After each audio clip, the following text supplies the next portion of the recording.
받으신 줄로 믿습니다. 우리 인사할까요? 잘하셨습니다. 반갑습니다. 당신을 축복합니다.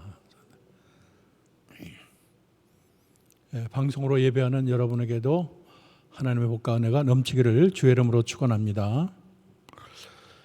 무디가 영국과 미국을 변화시킨 복음 전도자로 유명합니다. 근데 런던에서 집회를 마치고 이제 미국으로 돌아가는 배를 타는데 대서양에서 지나다가 암초를 부딪혔습니다.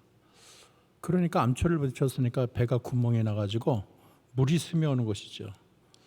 그러니까 선원들과 승객들이 다 아수라장이 됐습니다. 근데 무디는 한 구석에서 성경을 읽고 있었습니다. 떠드는 소리가 들리자 아들에게 묻습니다. 왜 이렇게 소란하냐? 그랬더니 아들이 암초에 부딪혀서 배에 지금 물이 들어와요 아빠, 그렇게 말을 했어요. 무디는 곧장 배 위에 올라가서 사람을 진정한 후에 시편 91편 9절과 11절을 읽어주었습니다. 우리 다 같이 한 목소리를 읽어보겠습니다. 시작. 내가 말하기를 여호와는 나의 피난처시라 하고 지존자를 너희 거처로 삼았으므로 그가 너를 위하여 그의 천사들을 명령하사 내 모든 길에서 너를 지키게 하심이라. 그러면서 배에 있던 사람을 위해서 기도합니다. 또 기도가 끝난 후 무디는 말합니다. 우리의 생명은 하나님의 손에 달려 있으니까 안심하고 하나님께 맡기고 잡시다. 그날 잠자는 사람은 무디 혼자였지만 구조선에 한 사람도 생명을 잃지 않고 모두 구조되었다고 합니다. 오늘 사도 바울이 재판을 받기 위해서 로마로 떠납니다. 가이사랴에서 로마까지 가는 백길이 2200km입니다. 당시로서는 보통 먼 거리가 아니에요. 그 여정 중에 그레데라 하는데 요즘엔 크레타라고 하죠. 그 섬에 배가 정박했는데 여러분 지금 동그라미 표시가 된 곳이 바로 크레타입니다. 이제 더 이상 항해하지 말고 미항에 머물 것을 요청했습니다. 바울은 왠지 위험이 온다는 것을 마음속으로 예감을 했어요. 그러나 백부장은 죄수의 말을 듣지를 않았습니다. 선원들은 앞으로 65km 떨어진 베닉스에 가면은 거기서 겨울을 보내기가 좋을 것이라고 말을 했습니다. 근데 사도행전 27장 11절을 봤더니 백부장이 선장과 선주의 말을 바울의 말보다 더 믿더라, 그렇게 기록하고 있습니다. 정말 이제는 배가 출항을 했는데 27장 13절을 봤더니 남풍이 순하게 불매, 그렇게 돼 있어요. 처음에는 잔잔하고 모든 것이 만세였는데 금방 가자마자 광풍이 물어닥쳤습니다. 그래서 27장 14절에 보면 얼마 안 되어 섬 가운데부터 유라굴로라는 광풍이 크게 일어나니, 그렇게 성경은 기록하고 있습니다. 배가 잘 가다가 갑자기 예측하지 못해 광풍이 일어났어요. 광풍이 일어나면 우리가 어떻게 하겠습니까? 우리 인간의 힘에 저항할 수 있는 그 한계치를 넘는 거예요. 아무리 저항을 해도 이 광풍이 모든 걸 다 덮어버립니다. 인간의 힘을 다 초월하는 거예요. 그래서 사도행전 27장 15절을 봤더니 배가 밀려 바람을 맞추어 갈 수 없어 가는 대로 두고 쫓겨가더라. 이제 통제를 잃어버린 거예요. 얼마나 셌는지 14일이나 바다에서 표류를 했습니다. 우리 인생에서는 이런 일이 자주 일어나죠. 자기 원하는 곳으로 가지 못하고 우리가 또 밀려갈 때가 있습니다. 이런 일을 겪는 사람이 얼마나 많을까요? 자기 딴에는 계획을 세우고 뭐하리라 다 미래를 그렇게 짜놓고 가지만 계획된 대로 되지 않을 때가 많이 있어요. 자기 원하는 대로 가지 못할 때가 많이 있습니다. 우리 인생에 광풍을 만나는 자가 얼마나 많습니까? 사업이 망하기도 하고 또 죽을 병에 걸리기도 합니다. 우리 3, 4명 중에 1명은 암에 걸린다고 하지 않습니까? 근데 가까운 사람이 암에 걸려도 그 암이 나랑은 상관이 없다고 우리는 스스로 최면을 걸지요. 장례식에 많이 갔다 와도 그들의 죽음이 나와는 상관이 없다고 스스로 확신을 하는 것입니다. 과연 그럴까요? 광풍은 예고 없이 우리 인생에 불어닥칩니다. 그러면 계획했던 모든 것이 다 물거분처럼 다 무너지고 마는 거예요. 사실 이 바울이 탄 배는 튼튼한 배입니다. 그 옛날 지중해를 건너는 배예요. 거기다가 276명 엄청난 많은 사람을 태운 그런 배입니다. 당시에 문명이 만든 최고의 기술의 그런 역작이라고도 말할 수 있겠어요. 그런데 그런 배도 광풍 앞에는 맥을 추지 못했습니다. 우리 인간도 믿을 게 못 되는 게 그 당시에 이 선장선원이 얼마나 노련할까요? 그러나 아무리 뛰어난 기술과 경험도 광풍 앞에는 허망하기만 했습니다. 그래서 사공들은 짐을 이제는 다 바다에 던지는 거예요. 얼마나 급하면 배짐을 다 그렇게 던지겠어요. 침몰할 위기예요. 그러니까 조금이라도 무게를 줄이려고 짐을 바다에다 풀어버린 것입니다. 사실 이 사공들이 풀어버리는 짐은 사실 그들에게는 굉장히 중요한 것이었습니다. 그들의 꿈이었고 또 노력의 대가였고 그들의 내일이었습니다. 그것을 팔아야 그들이 먹고 살 수가 있고 자기 가족도 부양할 수 있는 거예요.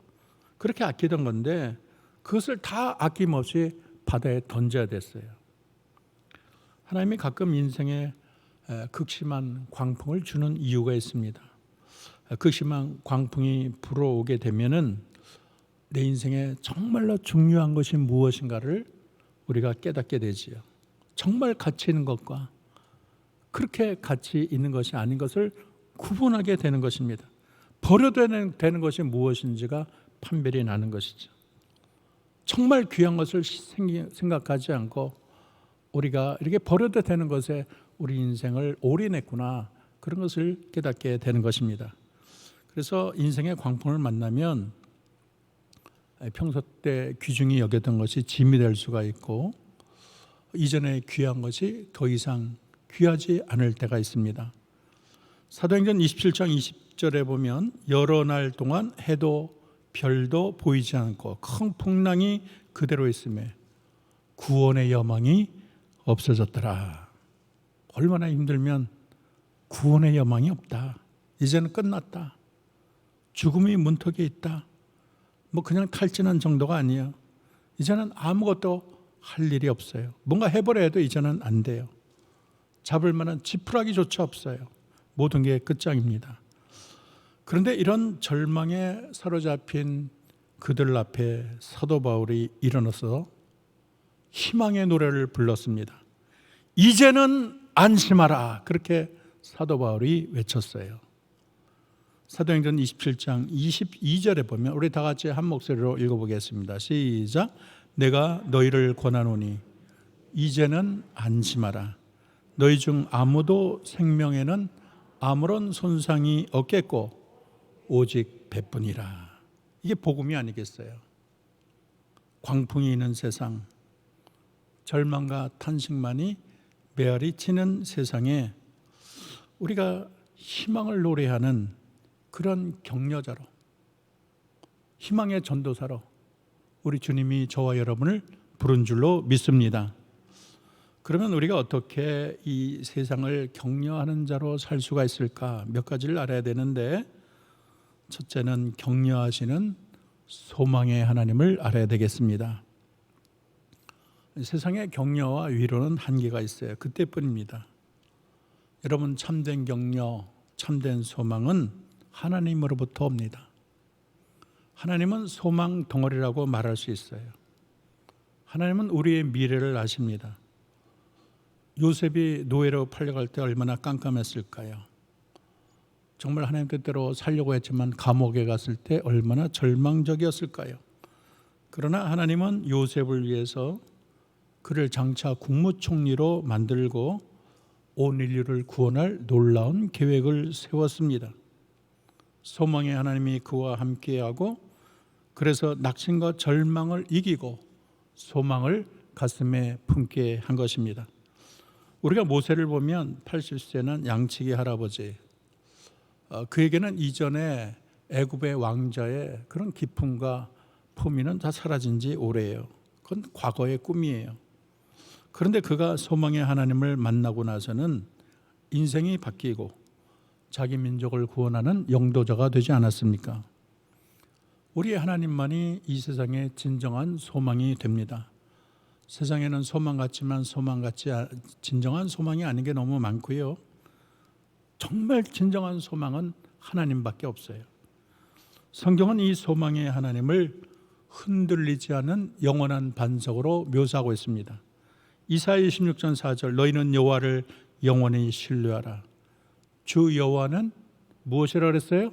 영원한 반석이십니다. 시편 62편 5절, 나의 영혼아 잠잠히 하나님만 바라라. 나의 소망이 그로부터 나오는도다. 오직 그만이 나의 반석이시여 나의 구원이시여 나의 요새시니 내가 흔들리지 아니하리로다. 이 소망의 하나님은 자기 백성을 위로하고 격려하고 소망을 주기를 원하셔요. 그래서 이스라엘 백성이 탈진하고 힘들 때 이사야 40장 1절에 위로하라 내 백성을 위로하라 하시는 위로와 격려의 하나님이 되는 것입니다. 이사야 51장 12절 13절, 바벨론의 포로로 신음하는 자기 백성에게 너희를 위로하는 자는 곧 나이니라. 너는 어떤 자이길래 죽을 사람을 두려워하며 풀같이 될 이들을 두려워하느냐. 얼마나 큰 위로의 말씀인가요? 이사야 66장 13절은 어미가 자식을 위로한 같이 내가 너희를 위로할 것이라 그렇게 말씀했습니다. 여러분, 우리가 이 소망의 하나님을 만나고 격려의 하나님을 만나는 것이 중요합니다. 그러기 위해서 필요한 것은 기도와 말씀입니다. 다른 사람은 다 광풍의 아비규환에 빠졌어요. 근데 바울은 하나님께 무릎을 꿇습니다. 환난은 기도하라는 신호예요. 하나님께서는 우리에게 환난 중에 우리가 하나님께 부르짖으면 만나 주시겠다고 약속을 했습니다. 부르짖으면 응답하겠다고 말을 했습니다. 환난이 크냐 작으냐가 문제가 아니라 얼마나 내가 기도하느냐가 문제인 것입니다. 사도행전 27장 23절 25절을 보면 바울은 이렇게 말합니다. 우리 다 같이 한 목소리로 읽어보겠습니다. 시작.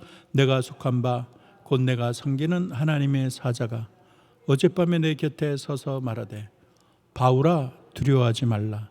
내가 가이사 앞에 서야 하겠고 또 하나님께서 너와 함께하는 항해하는 자를 다 내게 주셨다 하였으니 그러므로 여러분이여 안심하라. 나는 내게 말씀하신 그대로 되리라고 하나님을 믿노라 그랬어요. 바울이 지금 자기의 말을 하는 게 아니에요. 풍랑에 빠졌더니 무슨 망상에 빠져가지고 헛소리하는 게 아니에요. 바울은 기도를 통해서 이 소망의 하나님이 주신 말씀을 생생하게 들었습니다. 그래서 사도행전 27장 23절에 보면 나의 속한 바 내가 섬기는 하나님의 사자가 어젯밤에 내 곁에 서서 말하되, 자기가 직접 들은 것을 이 절망에 빠진 사람들에게 증거한 것입니다. 바울의 영의 눈이 열렸어요. 영의 귀가 열렸어요. 사람들 눈에는 물밖에 안 보이고 풍랑밖에 안 보이고 캄캄한 것밖에 보이지 않았지만은 우리 사도 바울은 영의 눈이 열려서 하나님의 천사를 만났어요. 영의 귀가 열려서 하나님의 음성을 들었습니다. 우리 주님과 대화를 했어요. 하나님께 교제를 했습니다. 아무리 절망 중에 있어도 하나님께 기도하면 살게 되는 것입니다. 기도하면 모든 염려 걱정은 사라지게 되는 것입니다. 이것이 갑자기 되는 게 아니에요. 우리가 평소 때 늘 하나님과 대화를 나눠야 됩니다. 평소 때 하나님과 친해놔야 돼요. 그럴 때 어떤 시련과 어둠과 칠흑 같은 어둠이 와도 대화의 채널이 늘 열려 있기 때문에 우리는 걱정할 필요가 없는 것입니다. 세 번째는 나는 그대로 되리라 믿노라. 이 광풍의 위기를 이길 수 있는 비결은 금강석 같은 믿음이었습니다. 바울이 광풍 중에 일어나서 그렇게 절망하는 백성들에게 소망을 전하게 된 것은 그가 무슨 정신력이 강해서가 아니. 그것은 그의 신앙 때문이에요. 광풍 앞에서도 그 주님을 믿는 그 신앙의 줄을 굳건히 붙잡았기 때문에 절망 중에서도 그렇게 소망을 노래할 수 있는 것입니다. 배가 금방 뒤집힐 것 같아도 변함없는 하나님의 말씀을 꽉 믿었어요. 그래서 사도행전 27장 24절에 보면 바울아 두려워하지 말라. 내가 가이사 앞에 서야 하겠고 하나님께서 너와 함께 항해하는 자를 다 내게 주셨느니라. 그렇게 기록하지 않았습니까? 하나님께서 바울 옆에 계시고 바울뿐만 아니라 함께 항해하는 자도 다 내게 주었다. 이 말씀을 사도 바울은 아주 강하게 믿었어요. 금강석같이 믿었어요. 세상이 두 쪽이 나도 하나님의 말씀을 변함이 없음을 마음에 확실히 믿은 것입니다. 여러분, 오늘의 현실이 아무리 힘들고 화급하고 어려워도 우리는 하나님을 믿고 또 믿어야 되겠습니다. 믿음이 우리를 요동하지 않게 하는 거예요. 믿음이 반석처럼 우리를 세워주는 것입니다. 에드워드 모트 목사는 1797년에 기독교를 철저히 박해하는 가정에 태어났습니다. 근데 그가 청소년 때 복음을 듣고 예수님을 믿습니다. 근데 그가 병으로 죽어가는 친구의 아내를 보며 소망의 하나님을 떠올리며 이런 작곡을 하게 됩니다. 이 몸의 소망 무언가 우리 주 예수뿐일세. 우리 주 예수 밖에는 믿으리 아주 없도다. 무섭게 바람 부는 날 물결이 높이 설렐 때 우리 주 크신 은혜에 소망에 닻을 주리라. 세상에 믿던 모든 것 끊어질 그날 되어도 구주의 언약 믿사와 내 소망 더욱 크리라. 바라던 천국 올라가 하나님 앞에 배울 때 구주의 의를 힘입어 어여시 바로 서리라. 주나의 반석이시니 그 위에 내가 서리라. 그 위에 내가 서리라. 얼마나 커다란 믿음의 고백일까요? 오늘 하나님께서는 우리가 받은 이 하나님의 격려를 가지고 그 격려를 가지고 이 세상을 다시 격려하기를 원하십니다. 세상이 죽든 말든 나 혼자 소망 있으면 돼. 나 혼자 천국 얻으면 돼. 다 지옥 가도 관계없어. 그런 바울이 아니에요. 너희가 죽든지 말든지 내 알 바 아니다. 그런 이기적인 바울이 아닙니다. 바울은 하나님의 주신 소망을 독점하지 않았어요. 바울은 말씀과 기도와 믿음으로 받은 이 소망의 하나님이 주신 위로와 격려를 목숨 다해 그 주변에 절망에 빠진 사람들에게 피 터져라 외쳤습니다. 이제는 안심하십시오. 여러분의 생명에 아무런 손상이 없습니다. 하나님의 사자가 내가 가이사 앞에 선다고 말을 했습니다. 또 항해하는 여러분을 다 내게 주었다고 천사가 제게 말을 했어요. 이 배가 반드시 한 섬에 걸리게 될 것입니다. 사도와는 구원의 여망이 사라진 사람에게 이 하나님의 소망의 말씀, 격려의 말씀, 위로의 말씀을 목이 터져라 외쳤습니다. 그래서 사람들에게 방향을 제시하고 길이 있다는 것을 알려주었습니다. 우리의 생명이 하나님의 손에 있다는 진리를 알려주었어요. 지금 이 세상은 난파한 배와 같습니다. 또 온 세상이 흔들립니다. 이 세상에 요동하지 않는 것은 없어요. 오늘날 세상은 하루하루가 만만치가 않습니다. 힘들 때가 있고 정신 차릴 수 없이 지진이 난 것처럼 모든 것이 흔들립니다. 사람들은 아우성치고요. 나름대로 자구책을 찾으려고 다들 정신이 없어요. 그런데 살 소망이 사라지고 환난 속에 떠다니는 자가 얼마나 많은가요? 조난당해서 죽어가는 자가 너무 많습니다. 험한 풍랑을 이기지 못해 떠밀려가는 자가 셀 수 없이 많습니다. 질병의 광풍이 물어오고 파산의 광풍이 불어오고 낙심과 절망의 광풍이 불어오고 있습니다. 우울의 광풍이 불어와서 삶의 모든 그런 기력을 잃어버린 자가 많습니다. 깨어진 인간관계의 광풍이 물어오지요. 무엇보다도 우리 모두에게는 죽음의 광풍이 불어옵니다. 사실 이 세상 모든 사람은 침몰하는 타이타닉에 있는 것과 하나 다를 바가 없어요. 점점 지금 이 타이타닉이 저 무서운 빙하 속으로, 깜깜한 빙하 속으로 지금 침몰하고 있는 중이에요. 누가 저들에게 하나님의 위로의 메시지, 구원의 메시지, 소망의 메시지를 전할 수 있을까요? 바로 이 자리에는 저와 여러분이 바로 그 책임자임을 우리는 확실히 믿습니다. 인생의 광풍을 만나 모든 것이 마음대로 되지 않을 때, 자기 계획한 것이 다 무너지고 꿈이 좌절될 때, 이 땅에 진정한 소망이 없다는 것을 느낄 때, 인생의 허무함을 뼈저리게 느낄 때, 우리는 사람들에게 구원의 복음, 생명의 복음을 증거해야 되겠습니다. 안심하십시오. 하나님이 여러분을 부르셨습니다. 세상에서 망했다고 진정 망한 것이 아닙니다.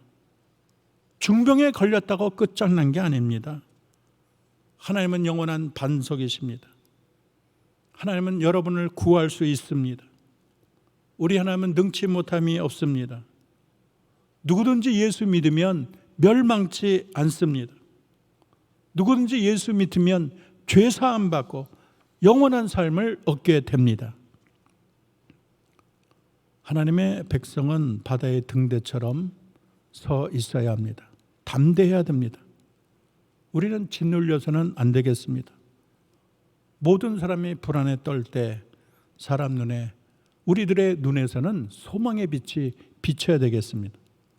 왜냐하면 죽고 사는 것은 하나님의 권세 아래 있기 때문인 것입니다. 우리가 세상 사람과 똑같이 안절부절하고 그래서는 안 됩니다. 풍랑에 허우적거리는 저들을 우리는 구해내야 됩니다. 그들과 함께 허우적거려서는 안 되는 거예요. 우리는 그들에게 구원의 복음을 증거해야 됩니다. 혹시 여러분 중에 요즘에 고통 가운데 무기력하게 주저앉아 계신 분이 있습니까? 참 이제 살기 힘들다. 차라리 죽었으면 좋겠다. 차라리 없어지면 좋겠다. 그런 생각을 하는 분들이 여러분 가운데 있나요? 여러분 하나님의 격려의 음성을 듣기를 바랍니다. 저는 오늘 하나님의 격려라는 글로 설교를 마치려고 합니다. 우리가 불가능합니다라고 말하면 하나님은 모든 것이 가능하다고 하십니다. 저는 너무 지쳤어요 라고 하면 내가 너를 쉬게 하리라 하십니다. 아무도 나를 사랑하지 않아요 라고 하면 내가 너를 사랑하리라 하십니다. 앞이 캄캄해요 라고 하면 하나님은 내가 너의 발을 인도하리라고 하십니다. 저는 제 자신을 용서 못해요 라고 하면 내가 너를 용서하리라 라고 하십니다. 너무 힘들어서 헤쳐나갈 수 없어요 라고 하면 내 모든 필요를 채우마 라고 하십니다. 저는 항상 걱정이 많고 좌절해요 라고 하면 너의 염려를 내게 맡기라고 하십니다. 저는 너무 외로워요 라고 하면 내가 너를 떠나지 않고 버리지 않으리라 하십니다. 여러분 그렇습니다. 하나님이 절망하지 않는데 왜 절망하십니까? 또 하나님이 낙심하지 않는데 왜 낙심하십니까? 우리 모두 유락올라 광풍에 휩싸여 절망하는 세상에 하나님 안에 있는 영원한 위로와 소망을 전하는 희망의 전도사가 됩시다. 우리 신자는 위기를 만났을 때 그 진가가 드러납니다. 하나님은 여러분을 통해서 위기와 풍랑에 신음하는 백성을 구하기를 원하십니다. 우리 하나님의 살아계심을 온 땅에 증거하기를 원하십니다. 여러분이여 안심하라. 세상의 소망이신 주님을 온 땅에 증거하는 저와 여러분 되기를 주의 이름으로 축원합니다. 기도하겠습니다. 하나님, 그렇습니다. 세상은 유라 굴라와 같습니다. 세상은 절망과 아버지의 낙심 한 폭풍이 끊임없이 몰아옵니다. 아무리 가진 것이 많아도, 권력이 많아도 우리는 낙심할 수밖에 없는 연약한 흙덩어리입니다. 하나님, 절망에 빠진 세상에 하나님 안에 있는 영원한 생명, 영원한 소망을 증거하는 자가 되게 도와주옵소서. 낙심하지 말라, 절망하지 말라. 여러분이 안심하라. 영원하신 하나님을 믿으라. 하나님 안에 소망을 가지라. 생명의 복음을 피 터지도록 증가하고 외치는 사도바울과 같은 존재가 되도록 주님, 이 자리에 예배하는 주의 백성들을 축복해 주옵소서. 예수님의 이름으로 기도합니다. 아멘.